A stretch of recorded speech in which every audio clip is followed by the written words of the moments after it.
Jadi Ganas Anar ini suatu gerakan nasional anti narkoba. Majelis Ulama Indonesia, kita berada di 33 provinsi, kabupaten dan kota. Tadi sudah disampaikan oleh Pak Kiai Arief bahwa bagaimana memberikan suatu sosialisasi, edukasi, dan juga konseling itu sudah banyak dilakukan. Dan ini sebagai upaya untuk memberikan suatu pencegahan dan kepeduliannya Ganas Anar ini pada masyarakat, di mana masyarakat itu mempunyai hak untuk hidup secara baik, hidup secara normal, bisa produktif, namun lingkungan yang kemudian menyebabkan sehingga terjerumus di dalam penyalahgunaan narkotika. Nah, inilah yang kemudian kami tidak pernah lelah untuk terus melakukan suatu edukasi, sosialisasi, baik itu di organisasi masyarakat, di sekolah, dan juga ormas-ormas, supaya terus mengingatkan karena lingkungan yang dengan membujuk, mengajak, kemudian memberikan iming-iming itu yang akan menjerumuskan. Tentu ini akan menjadi suatu pembelajaran dan jadilah kita untuk bisa melindungi diri sendiri dari bahaya narkoba. Nah, dengan demikian maka tadi sudah disampaikan bahwa narkoba itu adalah tidak baik, narkoba itu adalah haram, narkoba itu adalah juga hal yang bisa menjerumuskan dan menyebabkan ada gangguan-gangguan kesehatan, juga kesehatan mentalnya, kejiwaannya, perilakunya, rasionalnya, itu yang menyebabkan sehingga menyalahgunakan narkotika. Nah, kalau melihat apa yang selama ini kami berikan edukasi itu adalah memberikan kesadaran kepada keluarga, yang bagaimana keluarga itu punya ketahanan, ketangguhan, sehingga keluarganya itu tidak masuk di dalam narkoba. Nah, ini yang kami selalu terus lakukan, terus menerus. Nah, terkait dengan kasusnya Ahmad Zoni, ini menjadi pembelajaran juga kita semua. Ya, tidak juga Ahmad Zoni, semoga Ahmad Zoni ini bisa menjadi pahlawan lah. Pahlawan apa? Ya, pahlawan dengan segala macam bahaya narkoba dikonsumsi, digunakan, disalahgunakan. Kemudian kalau sekarang ada di Nusa Kambangan itu juga proses hukumnya kita ikutin, nanti bagaimana jerat hukumnya dan segala macam terkait dengan hukum nanti bisa menghubungi dengan pengacaranya, karena masih belum ada informasi yang lainnya. Dan saya juga belum bertemu dengan keluarganya, juga belum memberikan informasi apa-apa sampai saat ini, namun pernah memberikan suatu konseling bagi Ahmad Zoni yang saya secara pribadi mengikuti kasusnya Ahmad Zoni di kasus yang kedua dan ketiga, dan saya selalu memberikan suatu konseling, dan yang saya lihat perubahannya itu sudah ada baik. Terakhir merencanakan untuk membuat kegiatan di lapas yang sudah Ganas Anar lakukan adalah dengan dakwah dan konseling, dan kami akan terus melakukan di lapas-lapas untuk memberikan dakwah-dakwahkan itu sangat bermanfaat untuk bisa merubah pikirannya, emosionalnya kembali kepada Allah, bahwa kita ini hidup hanya sementara, bahwa hidup ini harus kita manfaatkan dengan baik. Nah, ini yang terus diberikan suatu konseling, karena konseling itu pendekatan yang dilakukan yang dalam suatu modelnya Ganas Anar itu adalah konseling terpadu artinya dengan pendekatan spiritual, perilaku, rasional, emosional itu diberikan. Nah, ini pengalaman waktu di Lapas Tangerang diberikan seperti itu, dan itu sangat membantu mereka untuk mempunyai harapan hidup. Kita orang yang salah di penjara, tentu kita juga tidak boleh kemudian menghukum bahwa dia akan rusak seterusnya, bahwa dia tidak akan berfungsi, dia menjadikan lingkungan tidak bersih, tidak. Kita tetap harus berpositif thinking, tetap harus mengingatkan, tetap harus mendorong supaya semua warga negara Indonesia itu adalah sehat secara jasmaninya, rohaninya, produktif. Dan ini yang juga perlu diingat bahwa Ganas Anar yang masih di bawah MUI adalah selalu mendorong dan ingin mewujudkan program prioritas Presiden Bapak Jenderal Prabowo pada Astaga ke-7 tentang narkoba. Bagaimana menuju Indonesia bersih narkoba dan bagaimana menjadikan Indonesia itu emas di tahun 2045.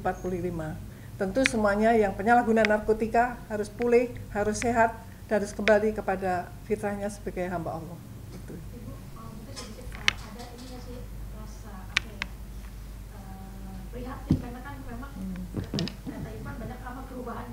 positif sekali ya. Tapi dilalahnya malah terjadi seperti ini, gimana? Ya, keprihatinan tentu saja pasti ada ya. Mungkin tidak ada amar, mungkin ada amar 1, amar 2, amar 3, amar 4. Saya sudah keliling ke provinsi itu, hampir penyalahgunaan narkotika itu perlindungan hukum, hak hidupnya itu tersisih. Dan itu tidak pada satu usia seperti Amar Joni, usia anak-anak pun banyak ya. Karena saya sudah pengalaman dan saya masih terjun ke daerah-daerah untuk mengetahui hal itu. Dan mereka itu belum mendapatkan layanan yang baik, belum mendapatkan layanan misalnya pendidikannya. Mereka kok sudah menyalahgunakan narkotika itu sudah pasti fungsi saraf otaknya itu terganggu, rusak. Maka ini yang harus dipulihkan. Dengan rehabilitasi itulah secara medis, secara sosial, secara pendekatan terpadu dengan keagamaan itu akan bisa memulihkan fungsi-fungsi saraf yang rusak karena obat-obat terlarang. Ya, prihatin, pasti prihatin.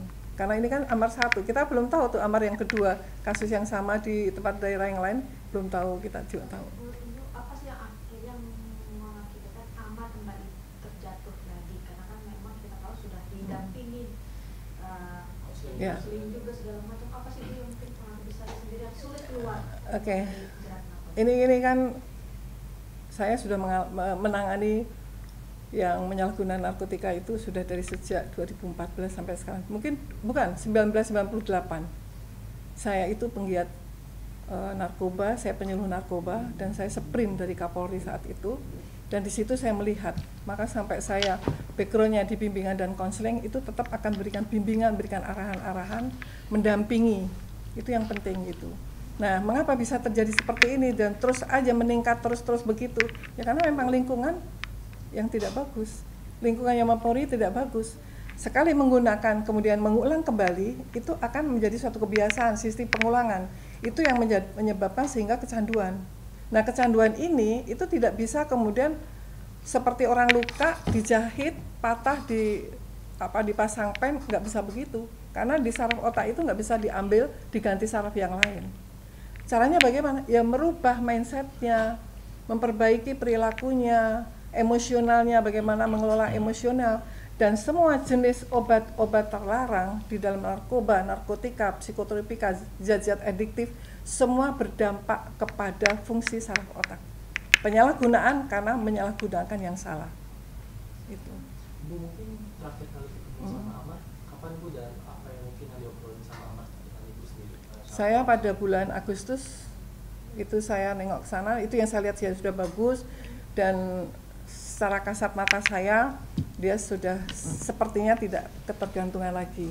Karena yang menggunakan narkoba itu sekarang tidak pakai, tahun ini tidak pakai, 2 tahun ini tidak pakai, tapi nanti 2,5 tahun ke depan, 5 bulan ke depan itu bisa mengulang kembali. Mengapa? Karena apa yang dipakai itu sudah masuk di dalam memori paling dalam. Kerusakan sistem limbik itulah sehingga akan mengulang. Gitu. Nah, ini yang harus selalu penyalahgunaan narkotika itu harus selalu didampingi, harus selalu diingatkan, harus selalu diberikan nasihat, harus ada kegiatan-kegiatan positif sehingga bisa produktif. Itu yang harus kita lakukan oleh keluarga pertama, yang harus kita memberikan suatu upaya-upaya dalam perlindungan dan hak dia untuk hidup. Tapi untuk keluarga seperti Aditya Joni mungkin udah gimana sih, udah mengetahui gak sih kabar terkait nanti? Mungkin bisa mengaku kaget atau seperti apa? Ya, Adit, Panji itu kan dia kan tinggal bertiga aja, bapaknya udah nggak ada, ibunya nggak ada kan. Kemudian juga keluarga Amar sendiri sudah bercerai juga kan. Nah, itu saya juga waktu bulan Agustus terakhir itu saya bawa Adit untuk bisa bertemu dalam kunjungan gitu. Dan mereka juga pertama itu baru ketemu gitu. Ya terharulah bagaimana perasaan kita sebagai ibu, ya Pak Kiai, sebagai ibu, sebagai orang tua melihat nggak ketemu sama saudara, kemudian ada di dalam penjara gitu. Pasti saya sebagai seorang ibu juga ternyuh. Maka pada kasus yang ketiga, ketika Amar ketemu saya, Uninya itu yang menemukan saya, minta supaya saya jadi ibunya, ya saya ibu angkat dari tidak hanya Amar, banyak yang jadi anak angkat saya, adik angkat saya juga banyak. Kasus-kasus perceraian, kasus-kasus KDRT, kekerasan seksual dan sebagainya itu banyak yang saya ini. Karena saya memang pelayan masyarakat. dan saya diberikan amanah sebagai ketua Gerakan Nasional Anti Narkoba. Jadi bagaimana menggerakkan semua organisasi masyarakat, menggerakkan para umat, para kiai, para ulama, juga para pendidik. Beliau ini punya sekolah pendidik pada 2 minggu yang lalu. Itu ke sekolah beliau untuk memberikan sosialisasi di Persis itu. Ini juga tujuannya memberikan layanan gitu. Dan saya punya kemampuan, punya waktu, itu juga semua bukan karena saya. Saya bisa membawa pengetahuan, bisa mengetahui kasus yang sudah kemudian menjadi baik juga sudah banyak. Ketika mereka direhab, diberikan konseling, dikembalikan kepada fitrahnya sebagai hamba Allahnya, bahwa hidup itu tidak tahu, kita nggak tahu hidup sekarang, besok mau meninggal dan sebagainya nggak tahu. Maka ini yang harus tugas kita, sama-sama media juga berikanlah berita yang baik. Semoga ini menjadi pembelajaran dan semoga ini akan bisa Amar menjadi memberikan contoh kepada yang lainnya bahwa kalau menyalahgunakan narkotika bisa kasus hukumnya seperti ini. Padahal penyalahgunaan narkotika ikrahnya di kasus ketiga adalah rehabilitasi. Nah, dia adalah di penjara. Nah, ketika di penjara dia sudah menjalani, tapi baru mau keluar, kira sebentar lagi mau keluar ternyata ada lagi. Nah, ini kan suatu yang menjadi perhatian kita semua. Tidak hanya juga kita masyarakat, juga mungkin para pimpinan semua, sehingga kebijakan-kebijakan, keputusan-keputusan sesuai dengan perbuatan dan yang memikirkan namanya kemanusiaan. Sudah ada komunikasi belum sih, Adi atau Panji, Ibu yang pasca dipindahkan Adit itu kemarin barusan dari keluar kota, jadi saya belum ketemu, belum juga komunikasi. Gitu. Kuasa hukum itu 3 hari yang lalu, ini waktu 3 hari yang lalu lah, itu pun saya telepon. Gitu. Ya. Informasi sama sekali ya. Saya masih kehilangan kontak dan juga masih nanti mungkin dari sini saya juga akan mencari, tentu tugas saya juga akan memberikan kekuatan kepada Adit, pada ini ya Panji gitu ya, supaya dan ya belum ini kan kalau di sana kan nggak bisa ditemuin ya kan, ya sudah, itu serahkan semua kepada Allah. Semoga ini adalah paling baik dan ini memberikan suatu ada berkah lah, ada hikmahnya lah buat Amar, buat kita semua itu ya. Ya, cukup dulu. Kemudian